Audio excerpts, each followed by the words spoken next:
You have 1 day to get out of this house, my daughter Brianna said, voice cutting through the kitchen like a knife. My grandson, Logan, didn't even look at me when he echoed, "You're not even my real grandma." My hands, stiff from arthritis, gripped the dish towel a little tighter. I tried to muster a smile, but my voice came out shaky. "Actually, you have 24 hours to find a new place to live." They didn't catch my tone. They just thought I was weak. If you're listening, follow my story until the end and comment the city you're watching from. I want to see how far my story can reach. Their words felt like a slap, and I stood there in the kitchen doorway, surrounded by the ordinary things that made up my everyday life. The clean breakfast plates, the faded photo magnets on the fridge, the sunlight slanting across the kitchen floor. Brianna's face twisted in a look I'd come to know so well. Resentment barely contained by politeness. Anger that had been simmering for years. But I'd never heard her voice it with such venom before. "Brianna, please," I whispered. "This is my home, too." She laughed, a brittle, ugly sound that didn't belong in her mouth. "Your home? Mom, you've been living here rent-free for 3 years. 3 years of me supporting you, feeding you, putting a roof over your head. And what do I get in return? Nothing but complaints and judgment." I opened my mouth to remind her of all the nights I stayed up with Logan when he was sick, the dinners I made, the laundry I folded, the things I cleaned without anyone noticing. But the words stuck in my throat. Logan appeared in the doorway, already taller than me at 15. The boy I'd sunk to sleep, bandaged scraped knees for, now looked at me with the same cold disdain as his mother. "Maybe now I can have friends over without being embarrassed," he said, rolling his eyes. The cruelty in his voice made my knees weak.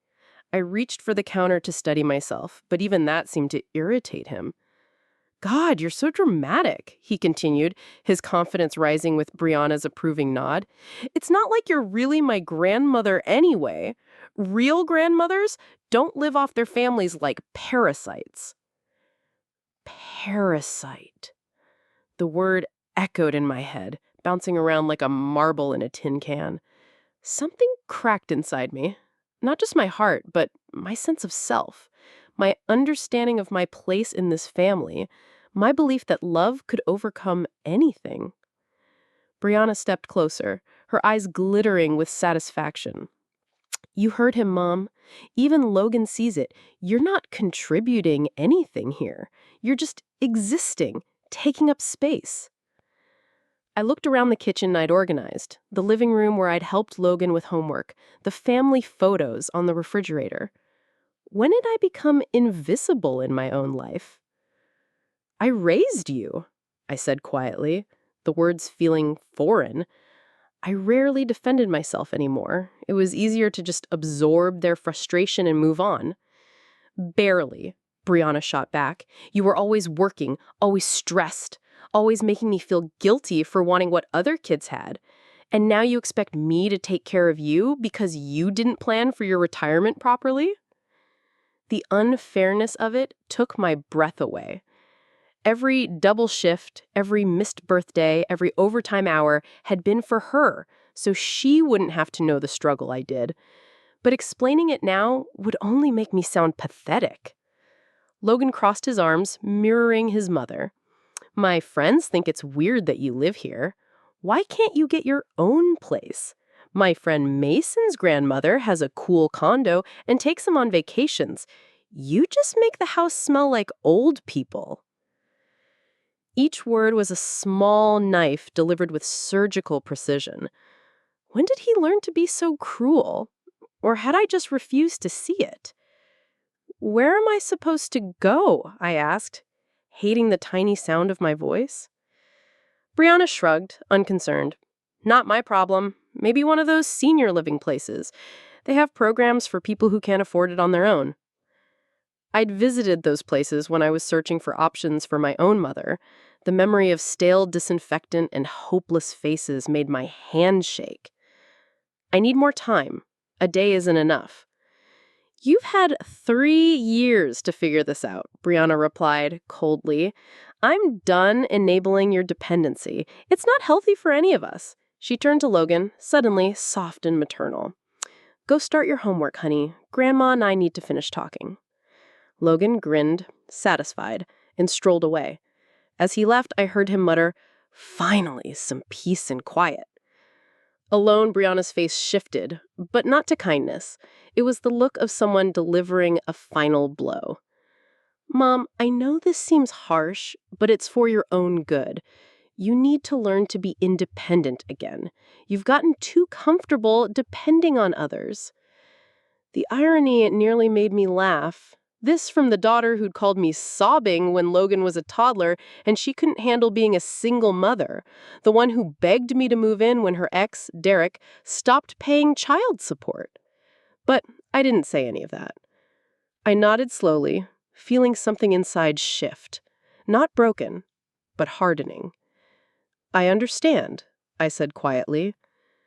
She looked surprised, expecting me to beg or rage, maybe threaten to call my sister Emily or another family member.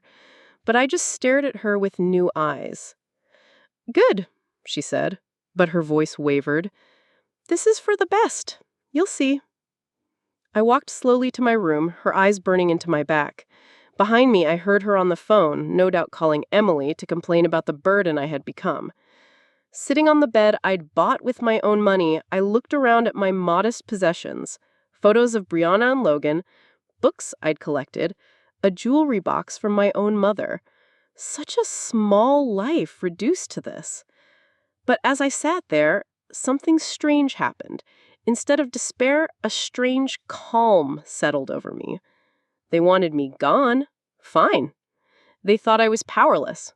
We'd see about that. I reached into my nightstand drawer and pulled out a manila folder I'd hoped never to need. Inside were documents that would change everything. Documents that proved just how wrong they were about who held the power in this house. Tomorrow, when I was supposed to be packing my things in shame, I would show them exactly who Marjorie Hampton really was. That night, I didn't sleep. I replayed Logan's voice calling me a parasite, Brianna's smirk as she delivered her ultimatum. But other memories surfaced, ones I'd buried under years of trying to keep the peace. I remembered the call that changed everything 3 years ago. Brianna's voice, desperate, shaking like she was a child again. Mom, I don't know what to do. Derek stopped sending child support checks. The bank is threatening foreclosure. I might lose the house. She'd been crying. Not manipulative tears, but the deep sobs of someone at the end of their rope. And like always, my maternal instincts overrode common sense. How much do you need? I asked, already calculating what I could spare from my retirement. Maybe you could come stay with us for a while, help with Logan and the house payments, just until I get back on my feet. Just until. Those words were the beginning of the end for my independence. I'd sold my apartment, the place I'd worked 30 years to pay off, liquidated my savings, cashed in bonds, even sold my mother's wedding ring, all to help Brianna keep this house. The house she now calls hers alone. At first, Brianna was grateful, asking for advice, including me in decisions, thanking me for sacrifices. But gratitude fades quickly. Within 6 months, I was no longer savior but burden. And Logan, once my gentle boy, began to change too. His 13th birthday, he asked me to stay in my room so his friends wouldn't think I lived there. The humiliation stung, but I complied. Always, I complied. When I offered to help him with his family heritage project, he looked at me with disgust. Why would I want to include you? You're just Mom's mom, not really family. I stopped trying after that. The memories from when Brianna was young hurt the most. I raised her alone after Derek left when she was 5, worked 2, sometimes 3 jobs to give her a better life. I remembered the Christmas she wanted a pink bike with streamers and a basket. I worked overtime for months to afford it. Her face, Christmas morning, she hugged me so hard, whispering, "You're the best mom in the world." Where had that little girl gone? Now, sitting in the darkness of what they considered their house, I felt the weight of every sacrifice, every gesture of love dismissed as worthless. But tomorrow, they'd learn the truth. Tomorrow, they'd discover the woman they'd treated like a charity case was the one holding all the cards. I didn't sleep at all that night, but not out of fear. In truth, the more I turned things over in my mind, the less afraid I felt. Something had settled in me, a core of calm, unshakable as granite. I lay in the darkness, listening to the house breathe around me, remembering every tiny humiliation that had come to define the last 3 years. There was nothing left for Brianna or Logan to take from me except my dignity, and that was one thing I would never give up again. When the first rays of dawn stretched across my bedroom floor, I sat up, clutching the manila folder to my chest. My heart beat steadily, not in panic, but in anticipation. Today, the truth would come out. Today, I would stop being invisible. I heard Brianna moving around the kitchen, the clatter of her mug, the hum of the coffee machine. Logan was singing to himself in the shower, off-key, like when he was little. For a moment, I almost faltered. I thought of the bedtime stories, the hundreds of sandwiches made, the scraped knees kissed better, and I wanted to believe it could all be repaired with one honest conversation. But I knew better now. I stood and made my way down the hall, my hands surprisingly steady.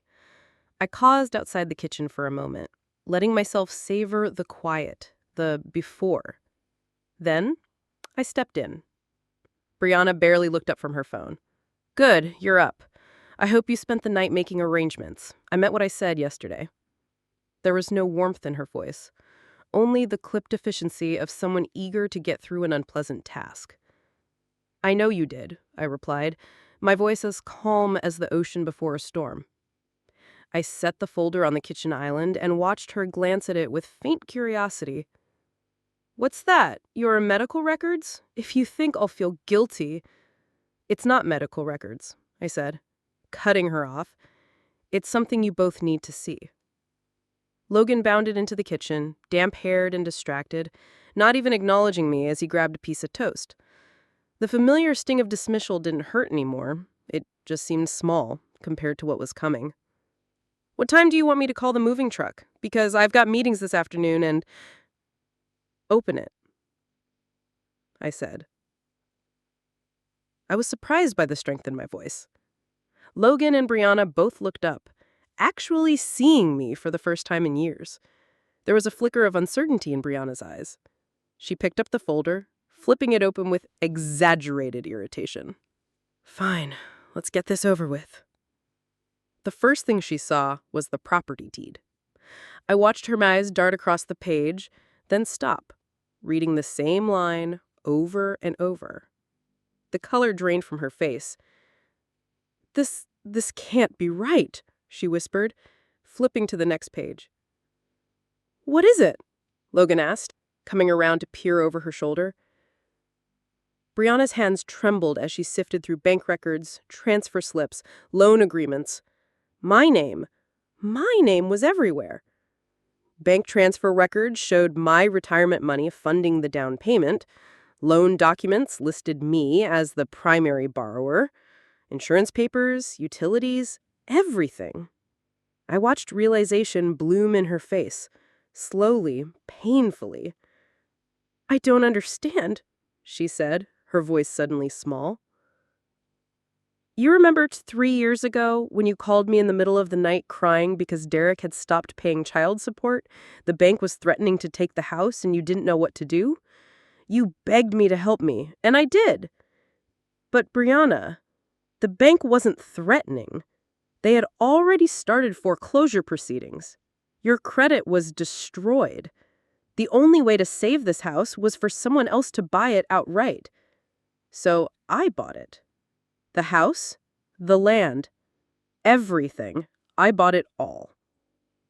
Brianna sank into a chair, her face in her hands, the papers scattered across the table.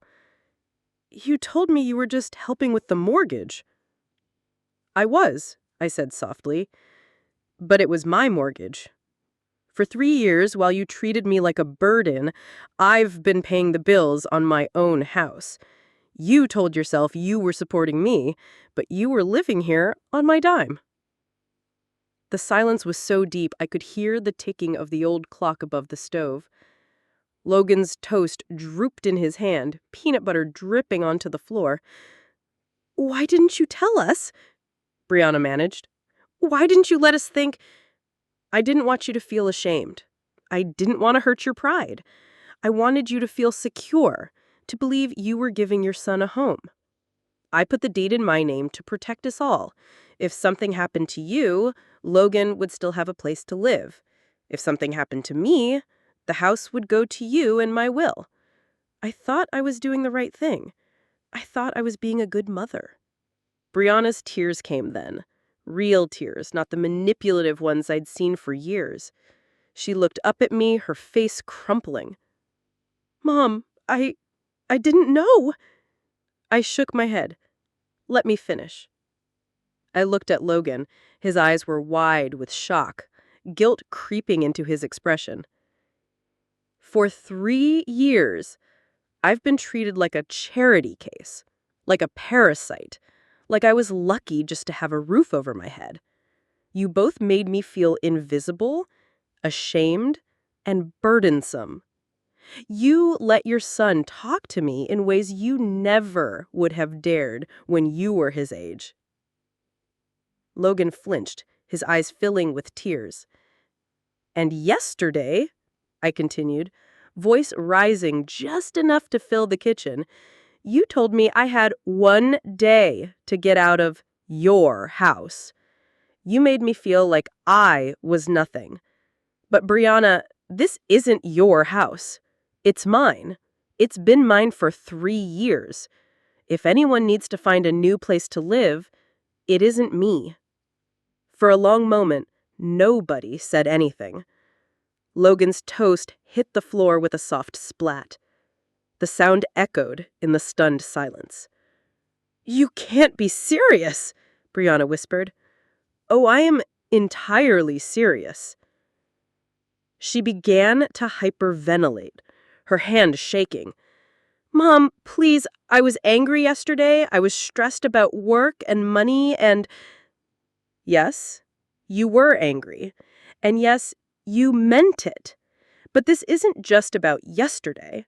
This has been going on for years. You made your position clear. Now it's my turn." I stood up.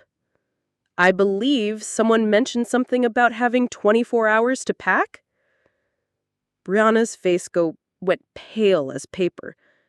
You're kicking us out? We have nowhere to go."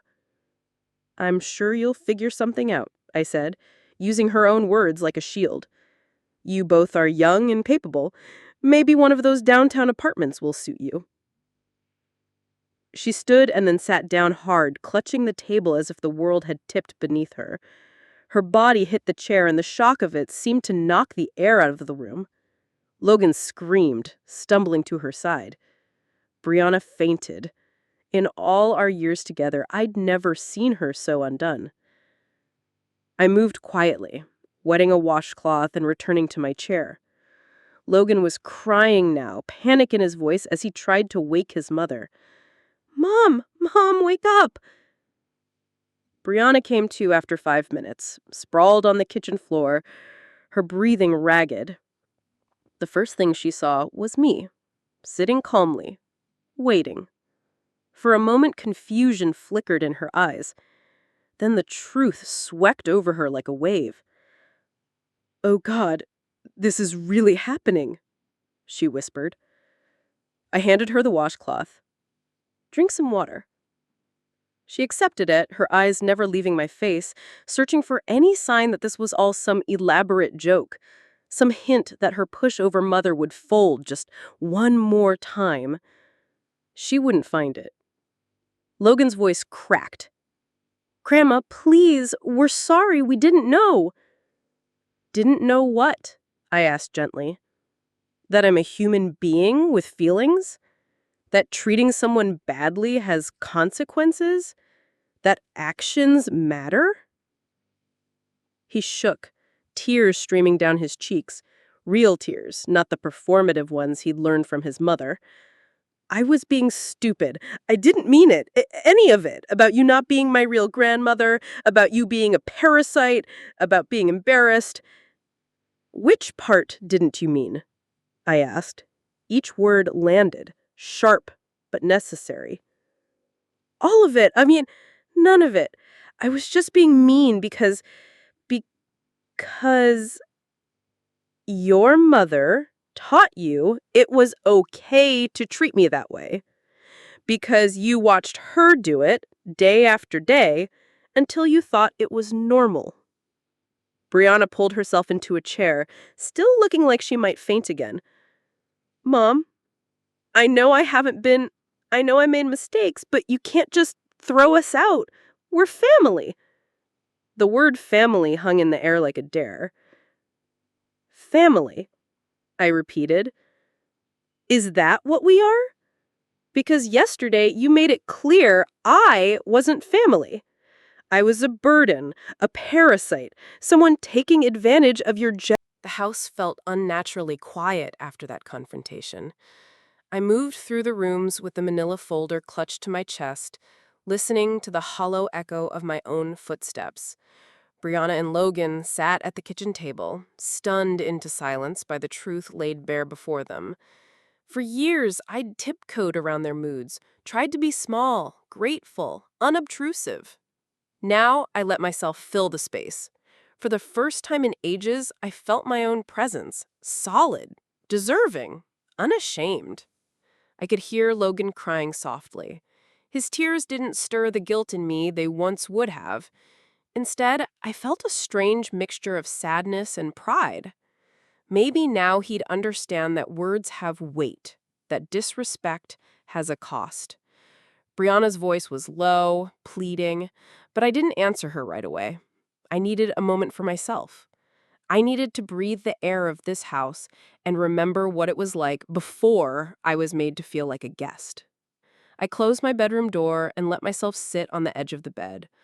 I looked around at my life. Photos of Brianna as a little girl with scraped knees and a wide, toothy grin, the pressed flower from Logan's third-grade art project, the knitted blanket my own mother had made.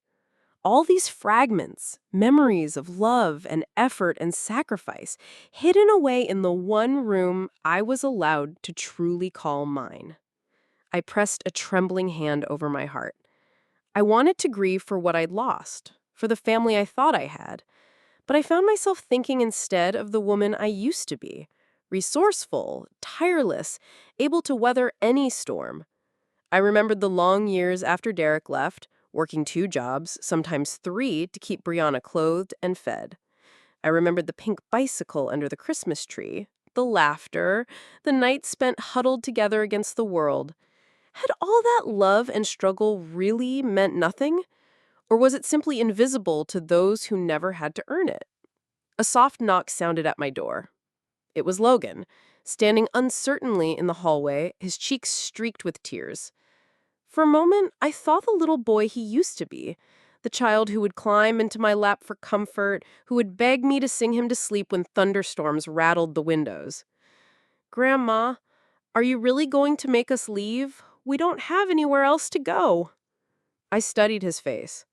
He was so young, too young to understand how deep some wounds can go, how hard it is to rebuild trust once it's broken.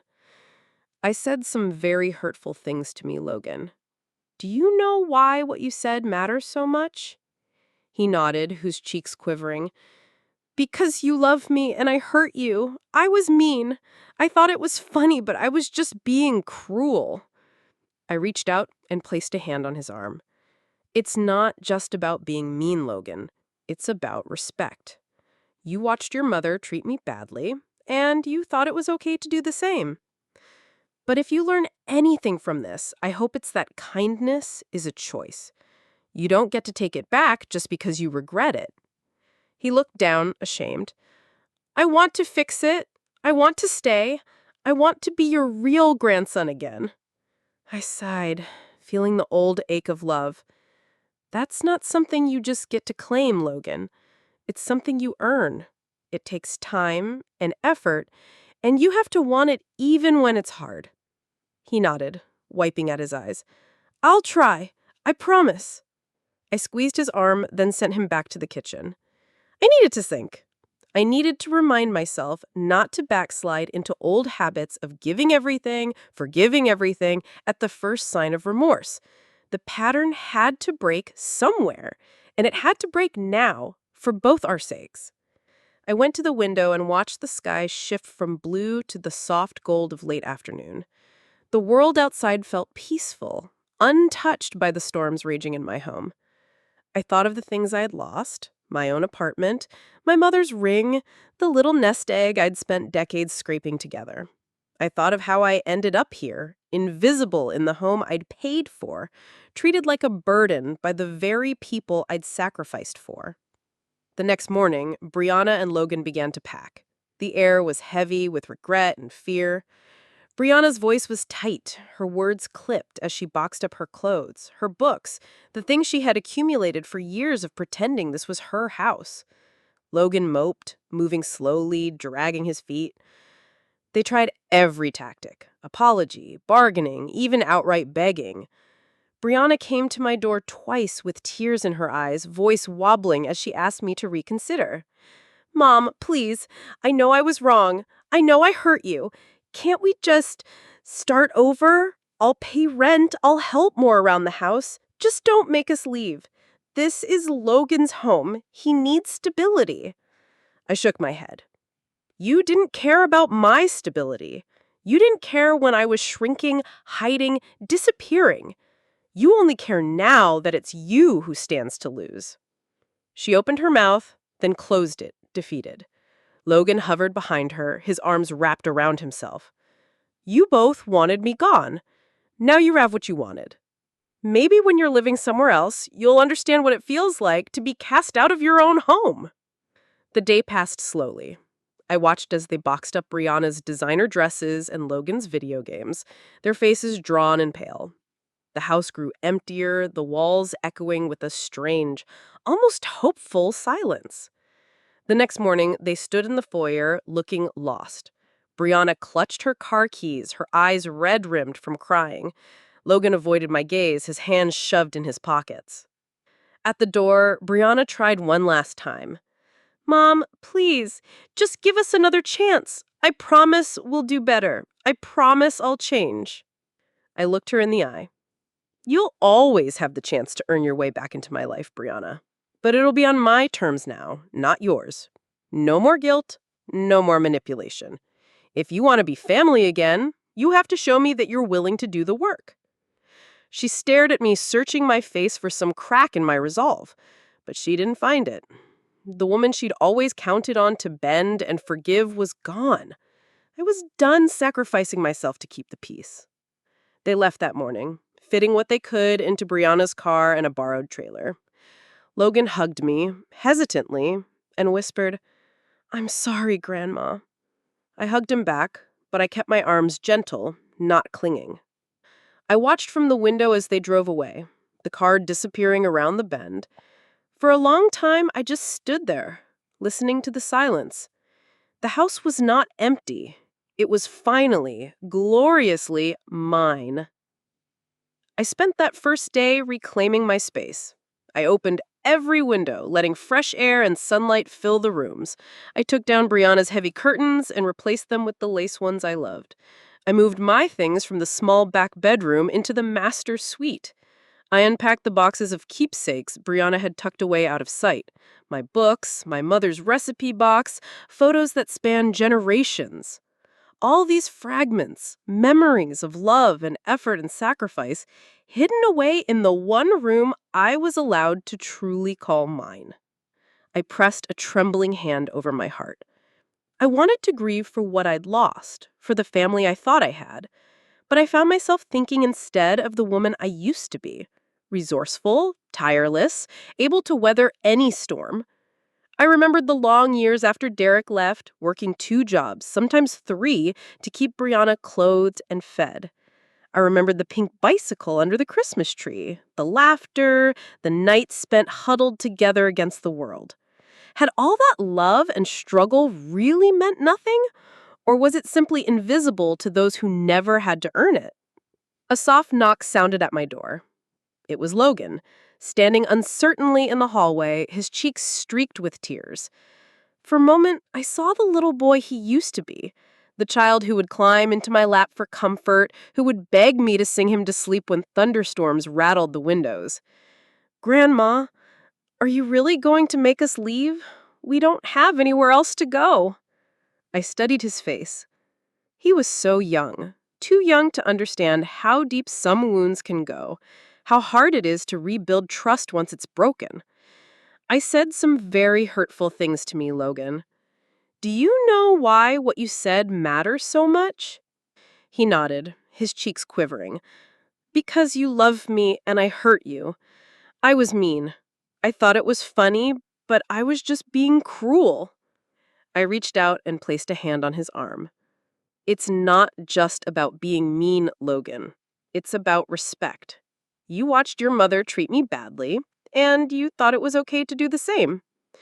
But if you learn anything from this, I hope it's that kindness is a choice. You don't get to take it back just because you regret it." He looked down, ashamed. "I want to fix it. I want to stay. I want to be your real grandson again." I sighed, feeling the old ache of love. That's not something you just get to claim, Logan. It's something you earn.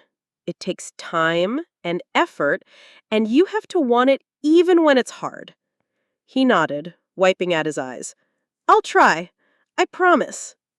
I squeezed his arm, then sent him back to the kitchen. I needed to think. I needed to remind myself not to backslide into old habits of giving everything, forgiving everything at the first sign of remorse. The pattern had to break somewhere, and it had to break now for both our sakes. I went to the window and watched the sky shift from blue to the soft gold of late afternoon. For the next few days, I let myself rediscover the pleasures of living alone. I played music in the mornings, loud and joyful, singing along while I swept the kitchen floor and sipped my coffee from the good china cup I'd kept hidden for years. I wandered the house barefoot, letting sun warm the hardwood that had once felt so cold under my slippers. I claimed the master bedroom as my own, hanging curtains I'd chosen, not the stiff, beige ones Brianna insisted looked grown up. I filled the space with my favorite books and family photos, with little vases of wildflowers picked from the backyard garden I'd tended through silent seasons. There were still moments when I walked past Logan's room and saw his favorite hoodie tossed over a chair, or found a note from Brianna tucked into a cookbook, when sorrow bit down on me like winter wind. But it was a clean pain, the kind that leaves you awake and alert, rather than dull and numb. The phone calls started to slow. At first, Emily and other relatives kept at me, hoping to negotiate some truce, as if my reclaiming of what was already mine was a personal attack against the family. I explained, over and over, that what had happened wasn't a sudden grudge, but a boundary set after years of being disrespected and erased. The more I said it, the more confident I became. By the end of the week, most calls had stopped. Even the tone of the few who still reached out had changed. They were wary, realizing I wasn't the pushover they'd all grown used to. I took stock of everything Brianna and Logan had left behind. Little signs of a life lived carelessly. A pile of unpaid bills hidden in the drawer of the hallway table. A bottle of perfume I'd given Brianna last Mother's Day, barely used. Logan's soccer cleats still muddy from his last game. I boxed up the things they might want and set them aside. The rest I donated or tossed away. With every closet cleared, every drawer sorted, I felt lighter, as if years of resentment and sorrow were being dusted from the air. I didn't ignore the emptiness. In the evenings, I sat out on the porch, breathing in the scent of fresh grass and honeysuckle. I wrote in my journal, trying to understand how I'd let myself become so small, how I'd believed that accepting poor treatment was the price of love. I wrote letters I never intended to send, one to Brianna, one to Logan, one even to Derek, who'd left Brianna when she was still a child. Each word felt like a stone lifted from my chest. Days turned into a week, then 2. My home grew warmer, softer, more mine. I spent afternoons gardening with Mrs. Flores, who became a fixture in my life, her quick laughter and gentle teasing filling the rooms that once echoed with criticism. We baked together, tried new recipes, watched old movies, and traded stories about the lives we'd lived before we were mothers, before we were grandmothers. The phone calls rang less and less, but when it did, it was usually Brianna. Some days her voice was sharp with anger, other days soft with regret. "You've made your point, Mom. Are you happy now? Logan is miserable, I'm miserable, and we have nowhere permanent to go. Is that what you wanted?" I closed my eyes and breathed slowly before answering. What I wanted, Brianna, was to be treated with respect and gratitude. What I wanted was to feel like family, not like a burden. "I'm sorry you're uncomfortable, but this discomfort might be the first real lesson you've had in a long time." "Mom, we can change. I can pay you rent or help with bills or—" "No, Brianna, that isn't the point. You want to come back, but you want to do it on your terms so you can pretend this was just a misunderstanding. It wasn't. It was a pattern. I'm not opening my home to you until you understand that." Silence stretched, thick and cold. She hung up. A few days later, Logan called from a friend's phone. His voice was smaller, quieter. "Grandma, can I come see you? I miss you. I want to talk."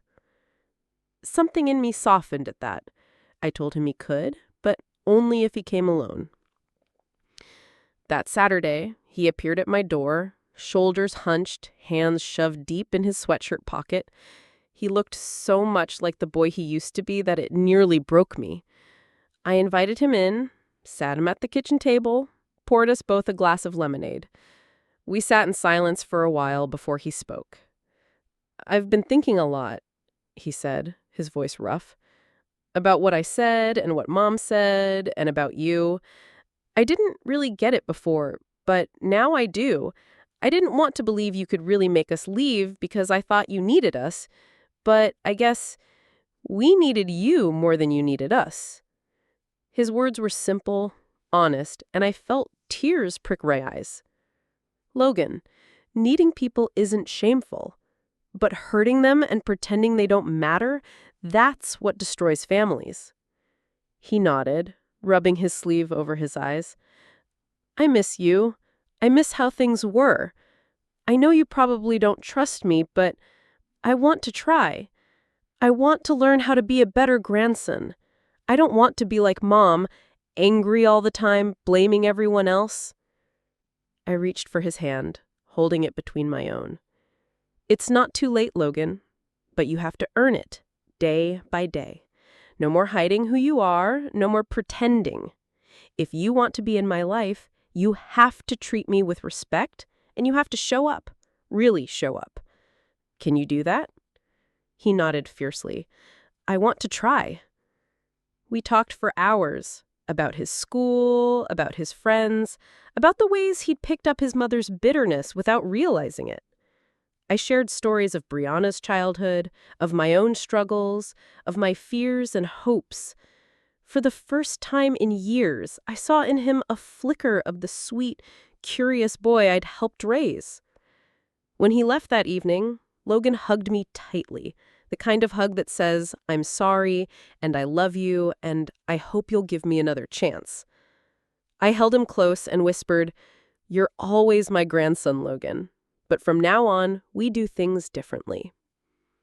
After he left, the house felt different again. Not empty, but expectant. As if hope had found its way back in, tentative but real. I kept my boundaries firm. I continued to enjoy my new routines, my dinners with Mrs. Flores, my evenings spent reading in the quiet, but I also left the door open a crack for Logan. Each Sunday, he started coming over to help me with the yard, to cook a meal, to talk about his week. He apologized every time he slipped back into old habits, and every time I reminded him that respect was a practice, not a promise. Brianna, meanwhile, hovered at a distance. Some days she sent bitter texts accusing me of turning her son against her. Other days she left voicemails full of apologies and requests to meet. I didn't answer right away. I needed time to see if her remorse was real or just another attempt to manipulate her way back into my life. Instead, I focused on myself, my joy, my freedom, my right to be more than a background figure in my own story.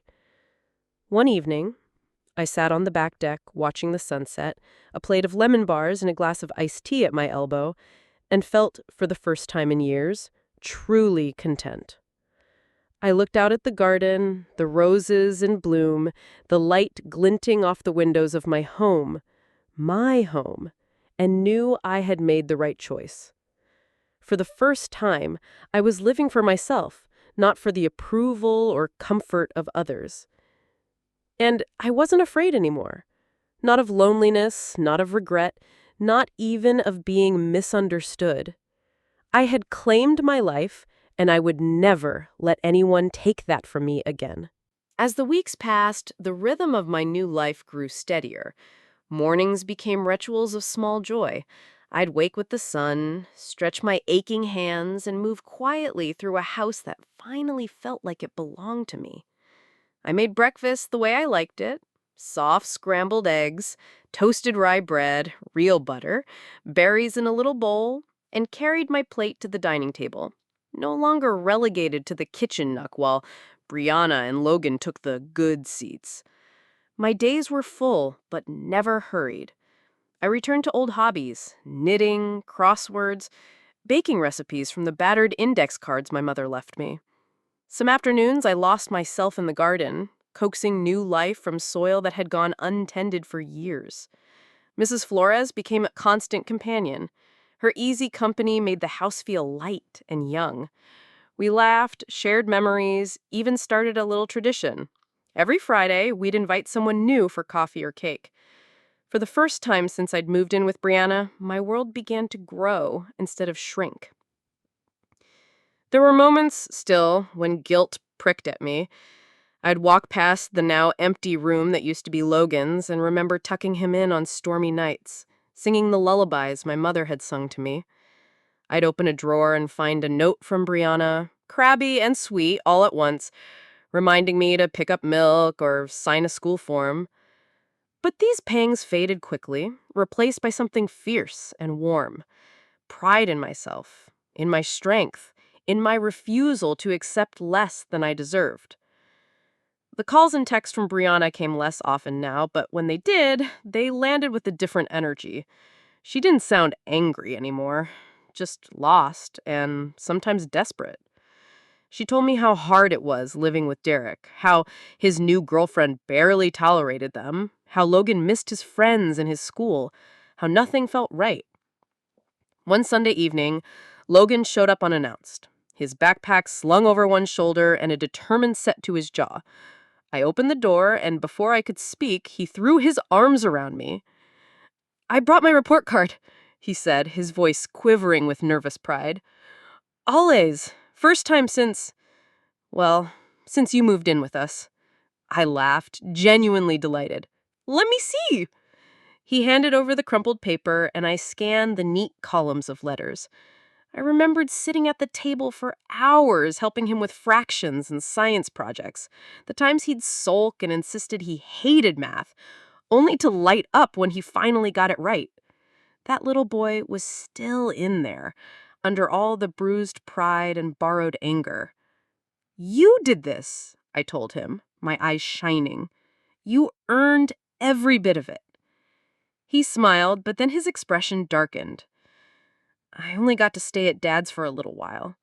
His girlfriend doesn't like us much. Mom and I are in this tiny apartment now. It's okay, I guess, but it's not home. He hesitated as if weighing the risk of honesty. I know you said I have to earn your trust again. I'm trying. I really am. I even told my friends about you, how you paid for my school, how you made all the birthday special. I want them to know the real story. Those words made something tight in my chest loosen a little. For so long, I'd felt like a ghost, present, but never seen, never celebrated. Now, Logan was letting the light in. I put my arm around his shoulder. I'm proud of you, Logan. Not just for your grades, but for being brave enough to try again. You can visit every Sunday if you like. But our rule stands: respect, always. He nodded, a solemn promise in his eyes. Always. That afternoon, we cooked together, chopping vegetables for stew, sharing stories, listening to music as rain pattered on the roof. He asked about my childhood, about his mother when she was young, about what I was afraid of and what I still hoped for. He listened, really listened. And for the first time in years, I felt our relationship growing into something real. The apartment Brianna found wasn't much. Just 2 rooms, peeling linoleum, a view of a parking lot. She called now and then, her voice brittle, sometimes bitter. This isn't what I pictured for us, Mom. I wanted Logan to have a real home, not some cramped rental. I wanted him to be proud of me. I tried to stay kind, but I held my ground. A home isn't about square footage or new appliances, Brianna. It's about how you treat the people inside it. She fell silent, the words landing heavier than I intended. One afternoon, I found an envelope in my mailbox. No return address, just my name written in Brianna's handwriting. Inside was a letter, tear-stained and messy. She wrote about feeling alone, about realizing how much she had taken for granted, about the things she had said that could never be unsaid. She apologized for her anger, her pettiness, her habit of making herself the victim. She wrote, I thought I was giving you a place to live, Mom, but you gave us everything. You gave us love and stability, and I made you feel like a stranger. I wish I could take it back. I'm sorry for the ways I taught Logan to treat you. I see now how much damage I did. If you'll ever let me try again, I want to. But if not, I'll understand. I cried when I read her letter. Not because it changed everything overnight, but because for the first time she owned her mistakes. I folded the letter and put it in my nightstand, not ready to call her yet, but hopeful for the first time that true change might be possible. I started to look at my life through a new lens, not as a series of failures and losses, but as a story of survival, growth, and finally, of setting boundaries. I understood now that love, real love, can only exist where there is respect, and that sometimes the most loving thing you can do is refuse to let someone walk all over you, even if you love them more than your own breath. The next Sunday, Logan brought a friend with him for dinner, a shy, polite boy named Tyler. Logan introduced me with pride. This is my grandma. She makes the best cookies in the state, and she's the reason I'm not flunking out of school. Hearing him say it, owning me, seeing me, inviting others to do the same was the sweetest reward. I sent him home that night with a bag of cookies and a hug that lasted longer than he expected. You're doing good, Logan. Keep going. As I washed the dishes, I realized something powerful. I was no longer waiting for Brianna or Logan to change for me to feel at home in my own life. I was already home. I was already enough. And with every new sunrise, that feeling only grew. Spring crept in quietly, bringing with it gentle rain and the green promise of new beginnings. My garden, neglected for so many years under Brianna's rules, began to blossom again. I dug my hands into the earth, planting rows of roses and marigolds, breathing in the scent of hope as petals unfurled beneath the warming sun. Sometimes Logan joined me, kneeling in the dirt at my side, his lanky teenage limbs awkward but eager. We spoke little as we worked, but the silence was companionable, full of meaning and forgiveness. One Saturday, after we'd planted a new row of tomatoes, Logan sat on the back step, wiping mud from his hands. "I like it here," he said softly, glancing up at me. "It's calm. At Mom's apartment, everything feels loud and tense. Here, it feels like being safe." His words filled me with a bittersweet warmth. I didn't want him to see his mother as the villain. Life was too complicated for that. But I wanted him to know the difference between comfort and fear, between being welcomed and being merely tolerated. "You'll always have a place here, Logan," I told him, ruffling his hair. "But you know the rules: respect, kindness, honesty. We take care of each other, not take each other for granted." He nodded, solemn. "I'm trying, Grandma. I really am." That night, after Logan went home, I poured myself a glass of wine and sat on the back deck. The house glowed behind me, warm light spilling through the windows, full of my laughter and music and the quiet peace I'd reclaimed. For the first time in years, I looked at my reflection in the window and recognized the woman staring back. She wasn't small or invisible. She was strong, weathered, but standing tall. A few days later, Brianna called again, her voice steadier than before. "Mom, I got a new job. Better pay, better hours. I'm trying to get things together for me and Logan. I want you to know I'm really trying." "I know, Brianna. I believe you," I replied, surprised to find that I truly did. She wasn't begging to come back, not this time. She was simply sharing her life, hoping to bridge the gap. She hesitated, her voice thickening. "I've been seeing someone, a therapist, Dr. Patel. She's helping me see things I've ignored for a long time. About Dad, about you, about myself. I never realized how much my anger hurt everyone around me, especially you." I sat with her words, letting the honesty sink in. "That takes a lot of courage, Brianna. I'm proud of you." "I want to try again, Mom. Not move back in, at least not yet. I just want to visit, maybe join you and Logan for Sunday dinner. If that's okay." It was my turn to hesitate. My heart wanted to say yes, to forgive and sweep the past away, but I knew this was the moment to hold the boundaries I'd fought so hard for. "Brianna, you can come for dinner, but things are different now. My home, my rules. We treat each other with respect, always. If you can accept that, then you're welcome." A long silence, then a shaky breath. "Thank you, Mom. I really mean it."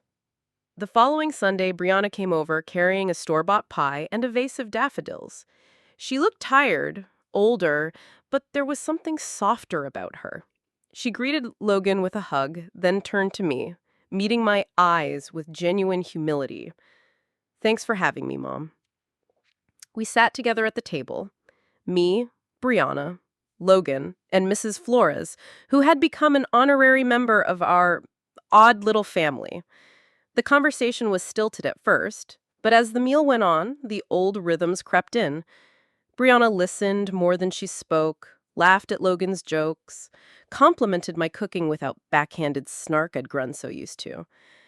After dinner, she lingered in the kitchen helping me wash dishes. "I know I have a lot to make up for," she said quietly. "I can't change the past, but I can try to do better from now on. I don't expect you to forget everything, but I hope maybe someday you'll forgive me." I studied her face, the lines etched by years of worry and stubborn pride. For the first time in ages, I saw my little girl beneath it all, the one who once hugged me tight and called me the best mom in the world. Forgiveness isn't a single act, Brianna. It's a process. But this is a start. She nodded, relief and gratitude mingling in her eyes. After she left that night, the house was quiet, but not lonely.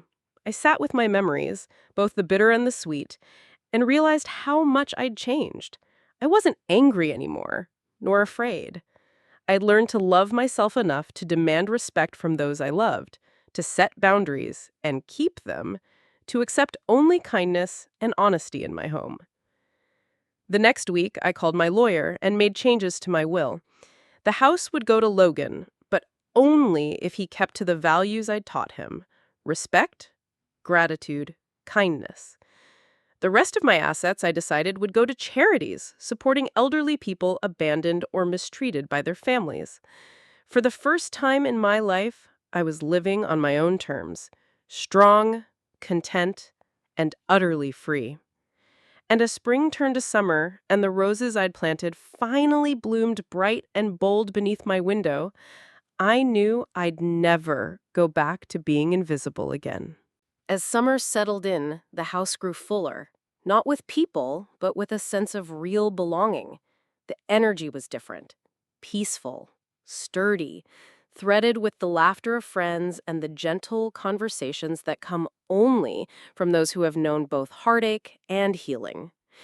Mrs. Flores visited almost daily, often bringing Margaret, her friend from church, or a neighbor in need of company. There were afternoons of baking cinnamon bread and listening to old records, evenings spent sipping tea on the porch as the sky turned lavender and gold. Logan became a fixture too. Every Sunday, without fail, he showed up with some new story from school or a book he wanted to discuss, his manners earnest and unself-conscious. Sometimes he brought his friend Tyler, and together they'd help in the garden, their laughter carrying through the open windows. One Sunday, after clearing plates from the table, Logan turned to me and said, "Grandma, I want to learn your recipes. I want to be able to make them for my own family someday." He blushed at the earnestness of it, but I hugged him tightly. "That's all I've ever wanted, for you to want to carry a little piece of me forward." Brianna's progress was slower, like the first green shoots pushing through winter-hardened soil. She came to dinner almost every week now, each visit marked by small, sincere efforts, helping in the kitchen, apologizing when she snapped, asking for advice on things she used to dismiss. Some evenings, she lingered on the porch after Logan and the others had left, her voice low as she spoke of therapy sessions, struggles with work, her hopes for the future. She never asked to move back in, and I never offered. Our relationship was being rebuilt, brick by brick, on the solid ground of honesty and respect. One afternoon, while I was weeding the rose beds, Logan arrived with a big grin on his face and an envelope clutched in his hand. "I got accepted to the engineering summer program at the university," he shouted before he had even reached the porch. He handed me the letter, his eyes shining with pride. I read it, hands trembling, and then looked up at him. "You did this, Logan! You earned this all by yourself." He shook his head. "Not all by myself. You helped. You believed in me when I didn't believe in myself. You made me want to do better. And, Grandma, I put you as my emergency contact. I want you to be the first one they call no matter what." It was a small gesture, but it felt like a banner unfurling in my heart declaring that I was no longer invisible or disposable. I was seen. I mattered. That night, after everyone had gone, I wandered the house alone, letting my hands drift over the backs of chairs, the polished banister, the old kitchen counter. Everywhere I looked, I saw signs of a life reclaimed. My grandmother's china gleaming on the hutch, my own wedding photo restored to its place above the mantel, even the faint scent of my favorite perfume in the linen closet. This was my home, built on sacrifice, defended with boundaries, now blossoming with joy. Brianna called the next morning. She said, "Logan told me about the summer program." She said her voice was tentative but hopeful. "He's so excited. Thank you for everything you've done for him, Mom. I mean it. I never realized how much you gave up, how much you held us together. I know I have a long way to go, but I'm not giving up." I closed my eyes, letting her words settle in. You don't have to fix everything overnight, Brianna. Just keep showing up. Keep choosing to be better. That's what matters. She sighed, shaky but grateful. I will, I promise. We talked a little longer about Logan's future, about the new friendships I'd made, about the joy of feeling truly at home. When we hung up, I felt no bitterness, no lingering ache, just a calm sense of peace and a cautious hope that forgiveness might one day be complete. Days passed in a steady rhythm.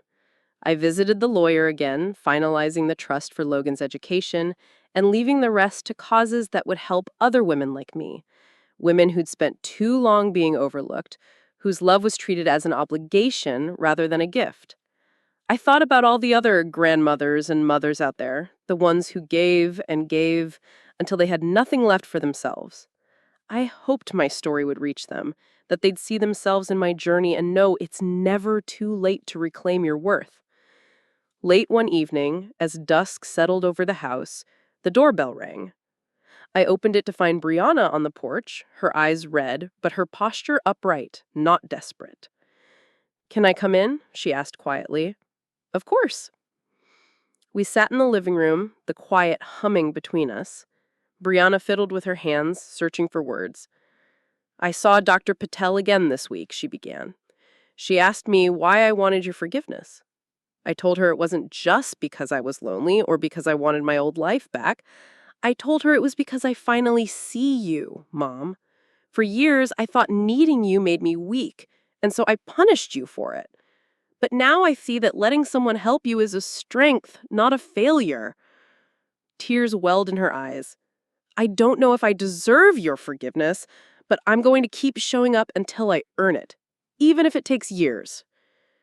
I reached across the table and squeezed her hand. "That's all I've ever wanted, Brianna. For you to see me, and for you to let me see you. We both made mistakes, but we can still choose, every day, to do better." She nodded, tears falling freely now. "Thank you, Mom, for giving me another chance." After she left, I sat by the window watching fireflies dance in the garden. For the first time in years, my heart was light.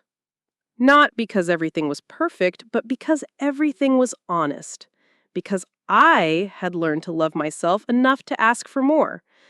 There was one last thing to do, but I was ready. My story wasn't over, it was just beginning. On my terms at last. Autumn crept in, golden and cool, painting the world with endings and beginnings.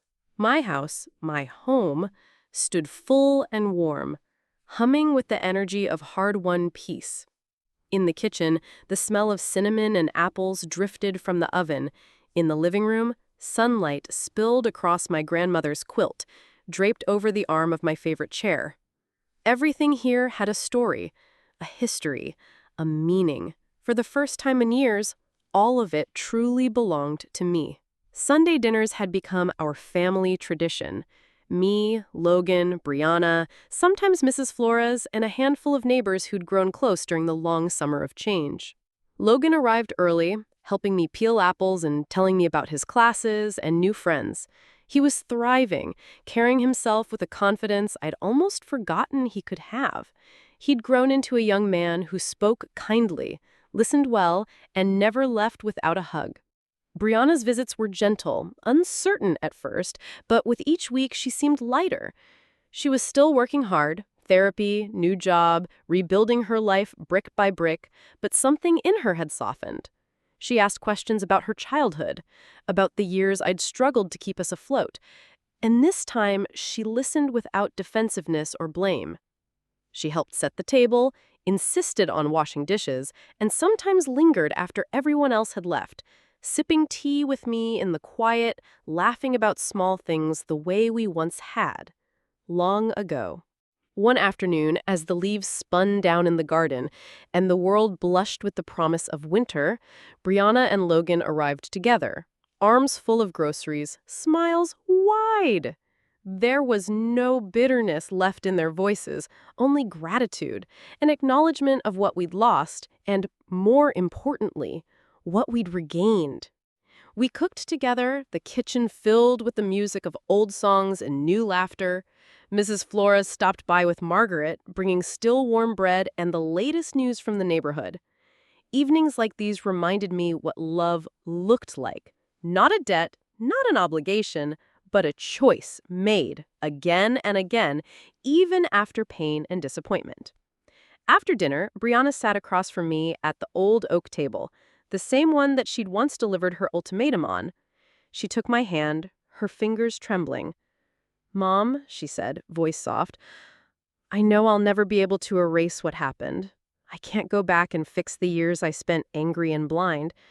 But I want you to know I'm grateful. Grateful for you, for everything you gave, for not giving up on me even when I deserved it least. I want to be a better daughter. I want you to be proud of me again." I squeezed her hand, tears stinging my eyes, but this time not from hurt. "I am proud of you, Brianna. Not because you're perfect, but because you're trying. Because you faced yourself. That's more than most people ever do." Logan slipped an arm around my shoulders, grinning. "You should be proud of both of us. We're a work in progress, but we're better together." I laughed, my heart swelling with a feeling I hadn't trusted in years. Hope. Hope that all the pain had meant something, that boundaries could become bridges, that love, real, respectful love, could be rebuilt.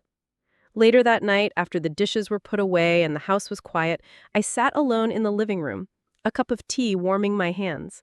I looked around at all I'd reclaimed, my freedom, my dignity, my sense of self.